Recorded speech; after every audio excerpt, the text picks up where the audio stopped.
Diet problem of the business traveler, staying fit when on the run. Despite the fact that accurate nutrition information can be accessed by almost anyone with an internet connection or a library card, the 21st century has picked up where the last one left off, one dominated by poor eating habits. The reason for this national dietary deficiency is not due to any single source or kind of nutrition misinformation. Nor can it be said that a lack of interest or effort on the part of health-conscious Americans is to blame. Actually, there are more health-conscious Americans than ever before. The problem of poor eating habits is not a strategic, idealistic, or tactical one, it is a logistical dilemma.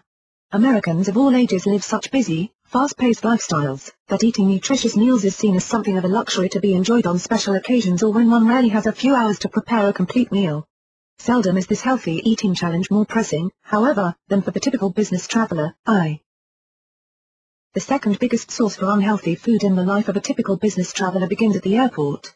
The vast majority of these hubs of the transit activity offer travelers a selection of fast foods or snack foods that are usually very high in carbohydrates, unsaturated fats, and loaded with calories. Yet if the airport or station is the second biggest source of unhealthy eating, then what is the first? Without doubt, it is on the airplane itself. In the past, the criticism levied against airline food was its sheer tastelessness and lack of variety. Yet as the overall awareness of nutrition, and lack of nutrition, in some food sources has grown over the past decade, a related distress has grown over the nutritionally flawed food that most business travelers are subjected to while en route. Indeed, according to a study by the American weight loss program organization NutriSize, the average meal served by airlines in all service classes tops 1,000 calories. This high number for a single meal is more than half the daily total number of calories for average eaters. Yet this problem goes beyond calorie counting.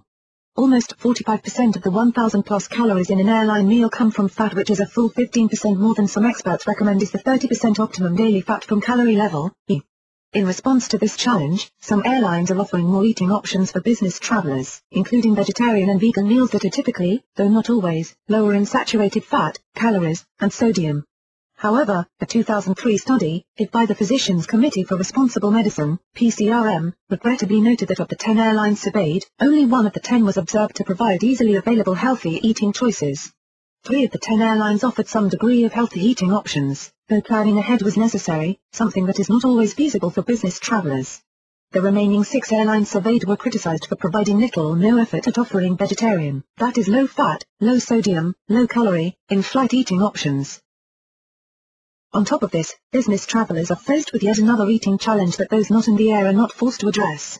Whereas most people on the ground can physically leave a restaurant or deliberately choose to purchase food that conforms to a healthy eating regimen, those in the air are often forced to accept what they are given. Most business travelers are typically short of time and running from meetings to airports and back again.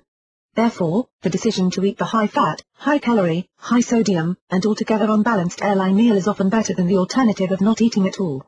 While some awareness is creeping into the world of business travel and nutrition, thanks in part to the work of the PCRM and others, this awareness is not spreading quickly enough. Business travel in the U.S. comprises over 200 million person trips per year, and this means that many unhealthy meals are awaiting a lot of business travelers who, quite frankly, need more nutritious food. There have been some attempts to respond to this massive business traveler need, including a half-hearted effort by most airlines to revise menus. There have also been several nutritional supplement options, typically in fluid or bar form, that have proposed to help fill this business traveler nutritional gap. Unfortunately, like the revised airline meal effort, the vast majority of these supplements fall short of providing a high-protein, low-calorie, low-carbohydrate nutrition that travelers need. Furthermore, the handful of products that have in some sense met these protein, calorie, and carbohydrate requirements are usually devoid of essential nutrients. However, a small number of nutritionally wise products are generating positive feedback from business travelers, both for nutritional value content, and for traveler-friendly fluid containers that can take a great deal of airport bag handler abuse. Furthermore, since these products are liquid, they can be ingested easily without needing to be diluted, mixed, or taken with large amounts of water or other fluid. Taken as either a supplement or a meal on its own, these intelligent and scientifically validated nutritional products, which offer a complete range of essential vitamins, help business travelers stay healthy in ways that fit into their busy, time-conscious lives.